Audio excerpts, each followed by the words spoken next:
अमिताभ बच्चन और जया प्रदा ने शराबी, गंगा जमुना सरस्वती, आज का अर्जुन जैसी कई सुपरहिट फिल्मों में साथ काम किया। ऑन स्क्रीन उनकी जोड़ी को खूब पसंद किया गया, लेकिन बैक स्टेज चीजें इतनी आसान नहीं थी। कहा जाता है कि फिल्म गंगा जमुना सरस्वती की शूटिंग के दौरान जया प्रदा और अमिताभ बच्चन के बीच काफी तनाव बढ़ गया था।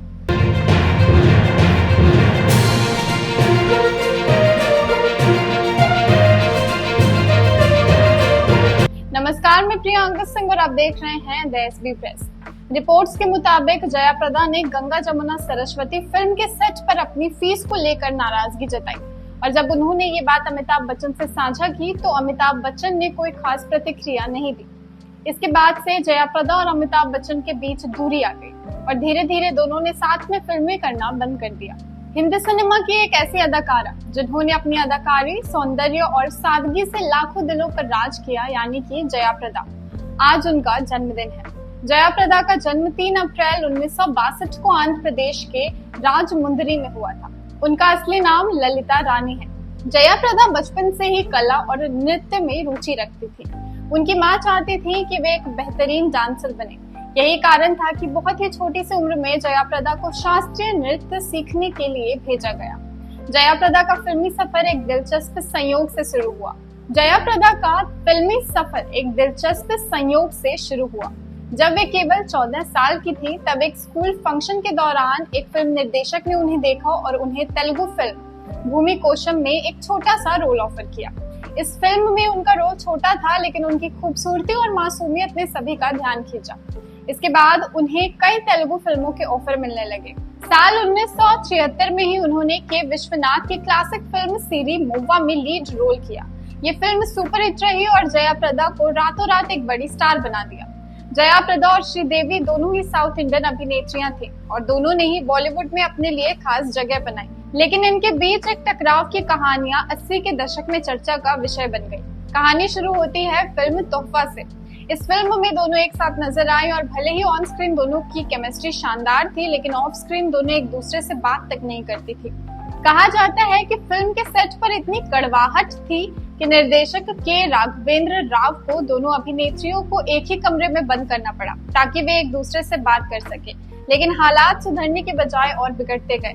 श्रीदेवी को जया प्रदा की बढ़ती लोकप्रियता पसंद नहीं थी और दोनों के फैन क्लब्स भी इस प्रतिद्वंद्विता को हवा देते थे। ये कोल्ड वॉर तब और बढ़ गई जब जया प्रदा को जितेंद्र के साथ ज्यादा फिल्में मिलने लगी, जो कि पहले श्रीदेवी की फेवरेट जोड़ी हुआ करती थी। हालांकि सालों बाद जब श्रीदेवी का निधन हुआ तो जया प्रदा ने खुद को बहुत अकेला महसूस किया और रोते हुए कहा कि काश हम दोनों के बीच ये दीवार नहीं होती। जया प्रदा ने जितेंद्र और राजेश खन्ना के साथ कई सुपरहिट फिल्में दी, लेकिन इन दोनों हीरो के साथ उनकी प्रोफेशनल लाइफ में काफी उतार चढ़ाव रहे। कहा जाता है कि जितेंद्र और जया प्रदा की जोड़ी बहुत हिट थी, लेकिन जब जितेंद्र ने श्रीदेवी के साथ अधिक फिल्में करना शुरू कर दिया तो जया प्रदा को ये पसंद नहीं आया। इससे दोनों के बीच एक ठंडी जंग शुरू हो गई। कुछ रिपोर्ट्स तो ये भी कहती हैं कि जया प्रदा जितेंद्र के प्रति आकर्षित थी, लेकिन जितेंद्र पहले से ही शादीशुदा थे, इसलिए ये रिश्ता कभी आगे नहीं बढ़ पाया।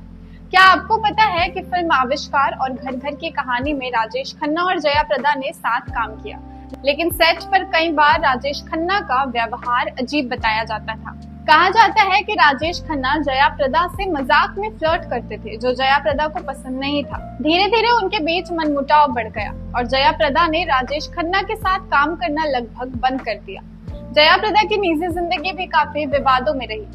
उन्होंने प्रोड्यूसर श्रीकांत नाहटा से शादी की, जो पहले से ही शादीशुदा थे और उनके बच्चे भी थे। इस शादी को लेकर बहुत विवाद हुआ क्योंकि श्रीकांत नाहटा ने अपनी पहली पत्नी को तलाक दिए बिना ही जया प्रदा से शादी कर ली थी, लेकिन शादी के बाद भी जया प्रदा को कभी वो पत्नी का दर्जा नहीं मिला जिसकी उन्होंने उम्मीद की थी। श्रीकांत नाहटा ने अपनी पहली पत्नी और बच्चों के साथ रहना जारी रखा और जया प्रदा अकेली रह गई। ये शादी जया प्रदा के लिए बेहद दर्दनाक रही और उन्होंने कभी मां बनने का सुख नहीं पाया। फिल्मों में सुपरस्टार बनने के बाद जया प्रदा ने राजनीति में कदम रखा, लेकिन यहाँ भी विवादों ने उनका पीछा नहीं छोड़ा। साल 1994 में उन्होंने Telugu Desam party TDP join की और चंद्रबाबू नायडू के करीबी माने जाने लगी। बाद में उन्होंने समाजवादी पार्टी SP ज्वाइन की और 2004 में रामपुर से सांसद बनी। लेकिन असली विवाद तब शुरू हुआ जब अमर सिंह की वजह से जया प्रदा को पार्टी से निकाला गया। समाजवादी पार्टी के नेताओं ने उन पर अमर सिंह की करीबी होने का आरोप लगाया। उनके आपत्तिजनक पोस्टर्स भी लीक कर दिए, जिससे वे बेहद आहत हुए। 2009 के चुनाव के दौरान उन पर अभद्र टिप्पणियां की गई, जिससे वे भावनात्मक रूप से टूट गई। आज जया प्रदा फिल्मों से दूर हैं, लेकिन वे समय समय पर टेलीविजन शोज में नजर आती हैं। वे सोशल मीडिया पर भी एक्टिव रहती हैं और फैंस के साथ अपनी यादें साझा करती हैं। जया प्रदा सिर्फ एक अभिनेत्री ही नहीं, बल्कि भारतीय सिनेमा की धरोहर है। उनकी फिल्मों, नृत्य और अदाकारी ने हमें अनगिनत यादें दी हैं। उनके जन्मदिन पर हम यही कामना करते हैं कि वो स्वस्थ रहें और आगे भी हमें उनकी झलक देखने को मिले। और हमें कमेंट में जरूर बताइए आपकी फेवरेट जया प्रदा की फिल्म कौन सी है। अगर आपको ये वीडियो पसंद आए हो तो इसे लाइक करें, शेयर करें और इसी तरह की और अपडेट्स के लिए हमारे चैनल को सब्सक्राइब करें। धन्यवाद।